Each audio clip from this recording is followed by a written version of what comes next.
بسم اللہ الرحمن الرحیم۔ کیا آپ جانتے ہیں جنتی عورتوں کی سردار رسول خدا صلی اللہ علیہ وسلم کی سب سے پیاری بیٹی حضرت فاطمہ رضی اللہ کی زندگی آرام محل یا آسائش میں نہیں گزری۔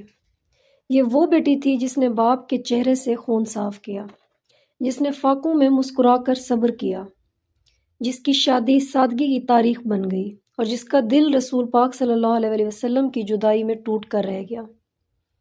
آج میں آپ کو سناؤں گی حضرت فاطمہ رضی اللہ کی زندگی کے وہ دردناک لمحے جو اکثر بیان نہیں کیے جاتے۔ بچپن کا سب سے بڑا زخم۔ حضرت فاطمہ رضی اللہ نے وہ دن دیکھے جب مکہ کی گلیوں میں رسول پاک صلی اللہ علیہ وسلم پر پتھر برسائے جاتے تھے۔ ایک دن جب آپ محمد صلی اللہ علیہ وسلم سجدے میں تھے تو دشمنوں نے اونٹ کی اوجڑی لا کر پیٹھ پر رکھ دی۔ چھوٹی سی فاطمہ رضی اللہ دوڑتی ہوئی آئی، اپنے ننھے ہاتھوں سے وہ گندگی ہٹائی اور روتے ہوئے کہا، ابا جان آپ کو اتنا کیوں ستایا جاتا ہے؟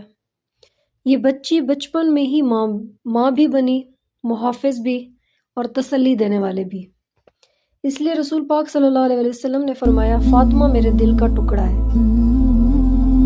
حضرت خدیجہ رضی اللہ کا انتقال فاطمہ رضی اللہ کی زندگی کا پہلا بڑا صدمہ تھا۔ اب یہ کم عمر بیٹی باپ کے لیے ماں بن گئی، کھانا بناتی، گھر سنبھالتی اور رسول پاک صلی اللہ علیہ وسلم کو دلاسا دیتی۔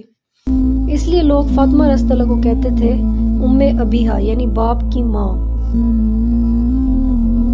حضرت فاطمہ رضی اللہ کا نکاح حضرت علی رضی اللہ تعالیٰ سے ہوا تو جہیز میں کیا تھا؟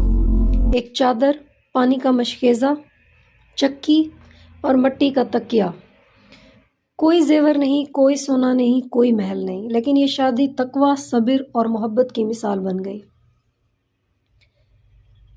کئی دن چولہا نہیں جلتا تھا، بچے بھوکے سوتے تھے۔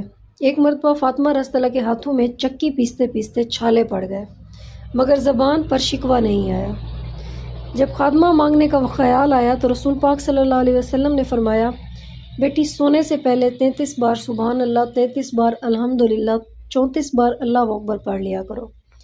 اسی کو تسبیح فاطمہ کہا جاتا ہے۔ سب سے بڑا زخم، رسول پاک صلی اللہ علیہ وسلم کی جدائی۔ جب رسول پاک صلی اللہ علیہ وسلم کا وصال ہوا تو فاطمہ ٹوٹ گئی۔ وہ کہتی تھی، ابا جان آپ کے بعد مدینہ اجنبی لگتا ہے۔ صرف 6 مہینے اپنے بابا کے بغیر زندہ رہیں اور پھر خاموشی سے دنیا سے رخصت ہو گئیں۔ حضرت فاطمہ رضی اللہ میں سکھاتی ہیں، عورت کی عظمت صبر میں ہے، سادگی میں عزت ہے، دکھ میں شکوہ نہیں، دعا ہونی چاہیے، اور قربانی کا اجر صرف اللہ دیتا ہے۔ جب نبی پاک صلی اللہ علیہ وسلم نے کلمہ پڑھا اور دنیا سے پردہ فرمایا تو مدینہ میں کوہرام مچ گیا، لیکن سب سے زیادہ ٹوٹنے والی ہستی حضرت فاطمہ رضی اللہ تعالیٰ تھی۔ وہ نبی پاک صلی اللہ علیہ وسلم کے جسد مبارک کے پاس بیٹھ کر کہتی تھیں، ابا جان آپ جنت الفردوس کے مہمان بن گئے۔ نبی پاک صلی اللہ علیہ وسلم کے بعد حضرت فاطمہ رضی اللہ ہستی نہیں تھی۔ کہتی تھی، میرے بابا کے بعد دنیا اندھیری ہو گئی ہے۔ صرف 6 ماہ نبی پاک صلی اللہ علیہ وسلم کی جدائی میں زندہ رہیں اور پھر خاموشی سے اپنے باپ سے جا ملی۔